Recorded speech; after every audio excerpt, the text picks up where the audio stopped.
Samurai, protectors of the daimyo, disciplined and proud warriors of the past, revered by all and devoted to their cause.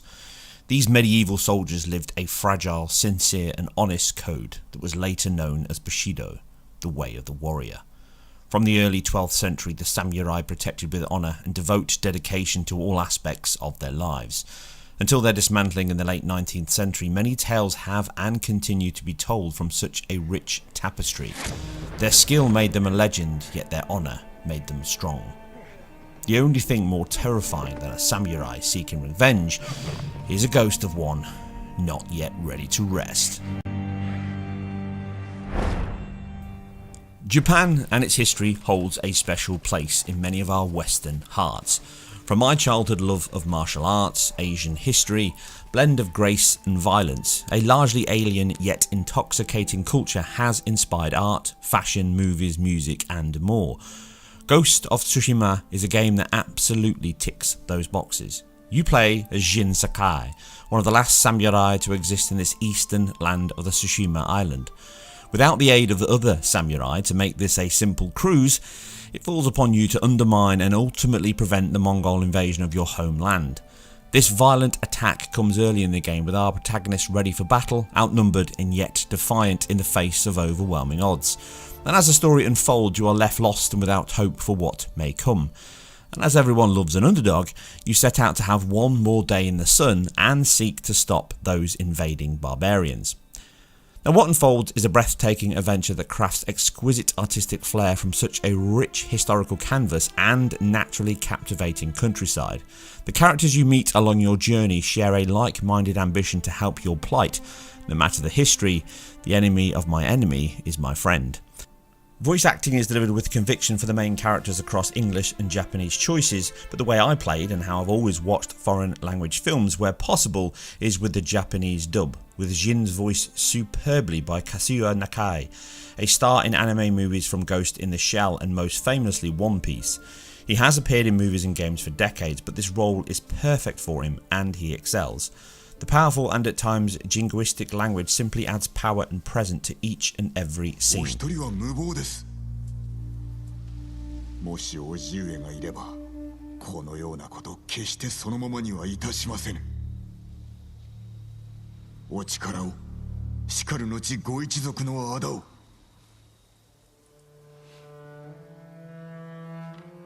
いいだろう。一人をな。幾日もかけて己など野犬どもの餌にしてくれるわ。殺してはいけない。主を吐かせねば。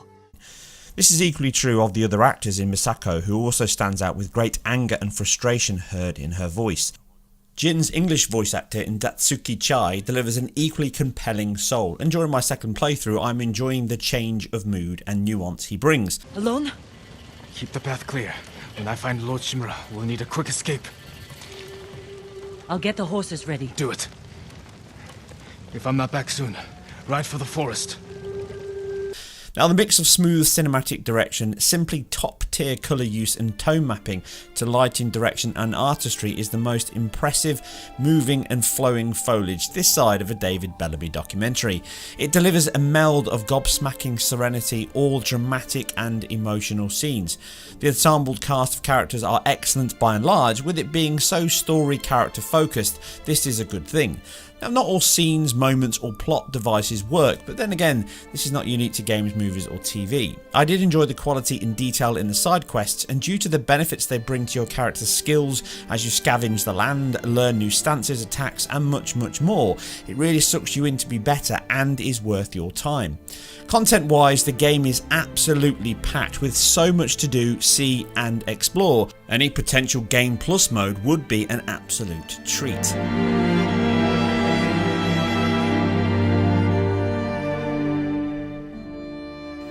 Now, the combat here is the star. Rarely has the sheer speed, precision and ferocity of sword combat been captured and delivered so competently. Even from the start you feel a step above your enemies, but that confidence is ill-placed. As quick as you can cut someone down with a death slice of your katana, you can equally be as mortified yourself. You quickly learn the art of a good offense is a strong defense. Parry and evade, block and counter, anticipate your foe, use stealth at times, use your surroundings. The dual option is simply incredible, and later on as you skill up, it has a duality of impact on your enemies and your own confidence.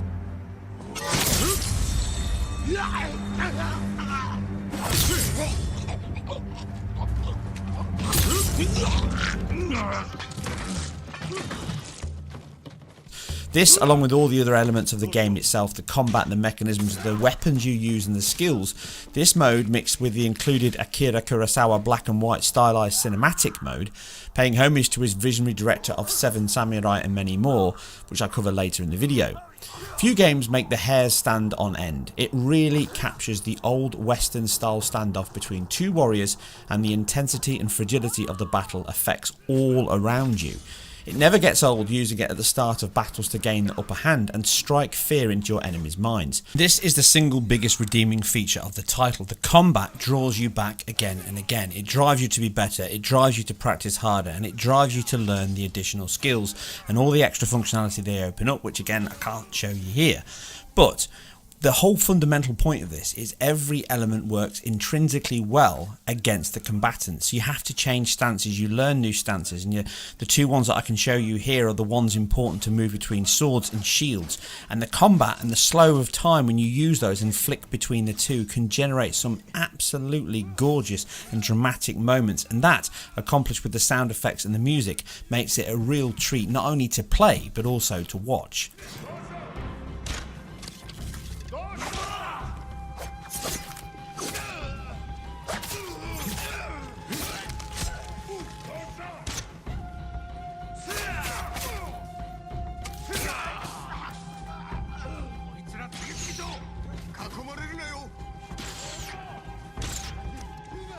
But the depth to it is much more. I am limited here in what I can actually show you, but you learn new stances, new skills, dual weapons, and you combine those with all those techniques to become a serious threat.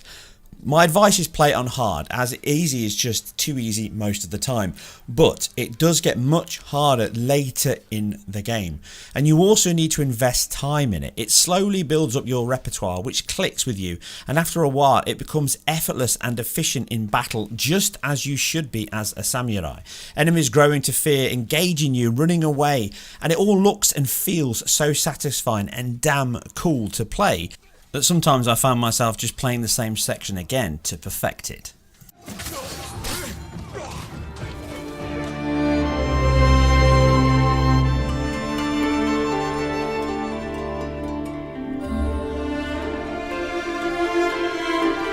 What makes Tsushima so enthralling and engaging is the sheer beauty and variety it offers across your adventure. From the adaptively tessellated rocks straddling river edges, or the excellent use of limited parallax occlusion mapping with self-shadowing on rocks and footprints, the blossom of flowing grass and particle leaves stretching off into the distance, time and time again you'll be galloping through a bamboo forest or admiring a mountain view down to the coast below. Scale and density is the key here, from the artistic design and technical implementation. Backing this up is the time of day system, which looks to be built within image-based lighting probes that pre-bake set times of day and weather conditions to enable a smooth blend of light propagation across the moonlit castle grounds to the sun-drenched cherry blossom fields. The E3 2018 gameplay demo had even the most revered tech site screaming PS5, and as impressive as that draw distance was, it was complemented with swaying foliage and dense construction.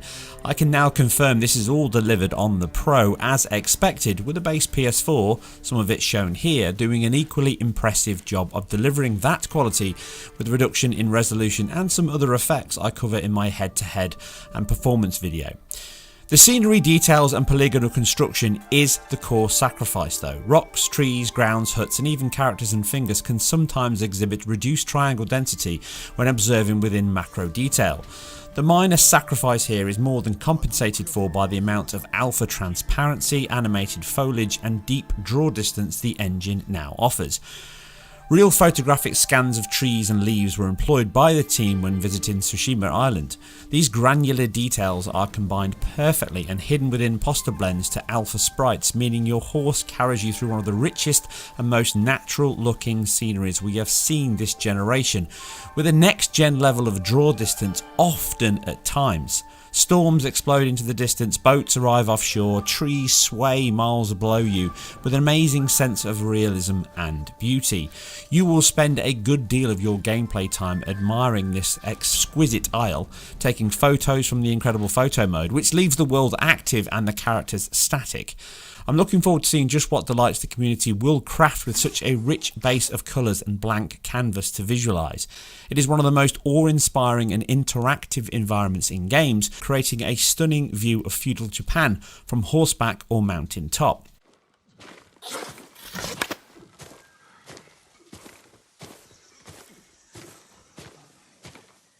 The use of cascaded shadow maps add lots of depth to the outdoor areas, with a percentage closer filter being applied to the nearest cascaded range to soften the edges as you draw closer. This also appear to be in effect at certain times of day, giving the close objects a sharp edge and then further away that soft penumbra. It looks good to enhance details and soften the maps within a close range.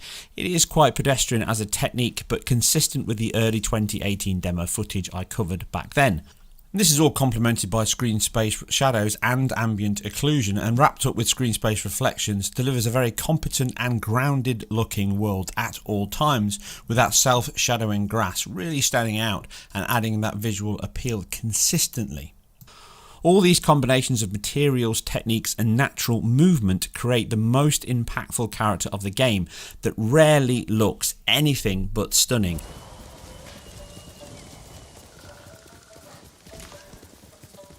Now, sound has also been a core complement, with Sucker Punch's focus here, from recording birds, wildlife, trees and screams to the distant sound of thunder or screaming warrior cries of battle. It is a game that benefits hugely from a 7.1 system, as it is such a natural and ambient soundscape. From the deep thud of your horse's hoofs galloping across dirt to the clink of swords as you crisscross in battle, every sound is authentic and signature. Now, this level of care is also heaped on the Kurosawa mode, as the scape is shifted again, with a higher treble, much reduced bass to emulate the sound of an older mono television.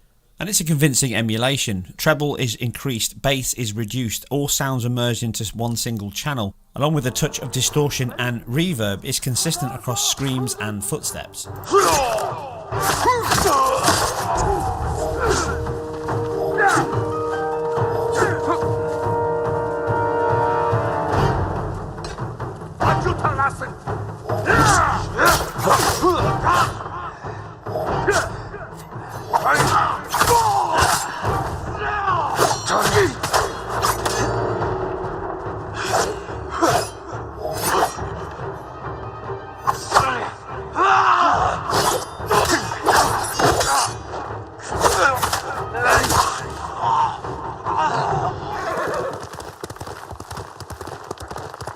This is complete with film grain scratches and a washed out luminance level to enhance the blacks. I love the care and design to the subject matter, and this mode only strengthens that even more. My only recommendation was to make it absolutely perfect would be to add a red blood mode mapping to stand proud of the black and white image, much like the Spielberg classic as he mimicked in his Schindler's List. No game or film is complete without a soundtrack. It is 50% of the experience at least, and as you've just heard during this video, it is absolutely top tier. High priority is given to roaring and moving score that hits many beats throughout your playtime, truly rousing moments that gets your heart pumping.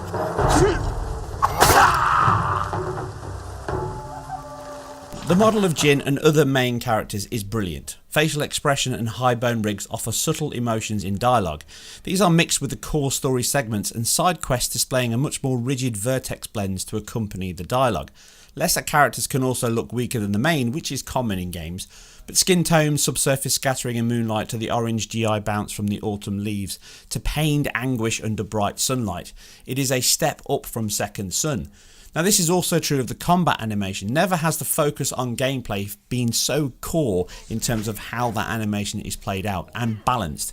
Jin's footwork is a sight to behold. The combat must surely be based on hours of motion capture from some talented martial artists. This is then mixed into a vast moveset of efficient and explosive action with context-aware elements heaped in. The quick backstep from a crowd as you walk in, or the way your stance shifts and your head tracks the nearest threat as you change your guard, to the leg sweep as you slice through people, and the perfect parry to open up your enemy.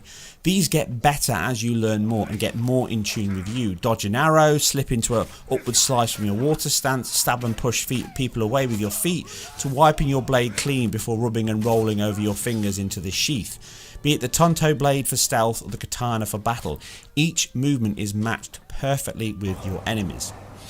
But it's also where most of the errors and glitches arise. There's lots of kinematic issues here, there's lots of glitching, bugs out. It's an open world game, so do expect to see some funky moments every now and then. There are patches coming that do not break the game, but there are some comical moments occasionally, and this is common of open world games. But it is one of those trade-offs for having such a dynamic and physics-based combat system as this. The real-time cinematics really show off the graphics and engines well, with that gorgeous particle system matched with bokeh circle shaped doff, and a raised facial capture always makes them a joy to watch. The main benefit is the dramatic light placement and tone mapping, which amplifies the scene and mood, which, very much like the game, uses a selection of set tones from dark blue nights, bright red sunsets, orange tinted skies, or lush green forests. Rarely has a game captured so many in-game random moments that look like they were made from a cutscene. It's the camera position and light use of post-processing employed that delivers a crisp and sharp image with an excellent temporal AA solution that leaves shimmer almost invisible.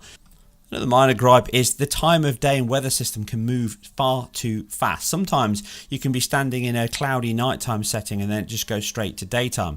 It would be good if the team were working on bugs would actually just reduce these timescales so it prolonged the blend between one time of day and the other, and it looked far more natural. But this is a minor gripe for a game that looks so stunning again and again and again. There are weaker areas, there are areas where there's no collision at all, there are areas where some of the objects don't look as quite as high detail, some of the texture quality can be weak, but then, like I say, this is really nitpicking in a game this big, this vast, running on a 5.5GB console made in 2013.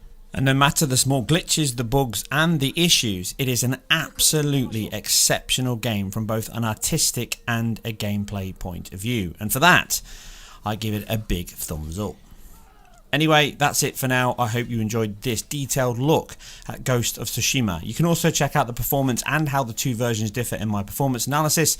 But for now, I'm out. Like Jin, I'm going to disappear into the darkness or split like a skull.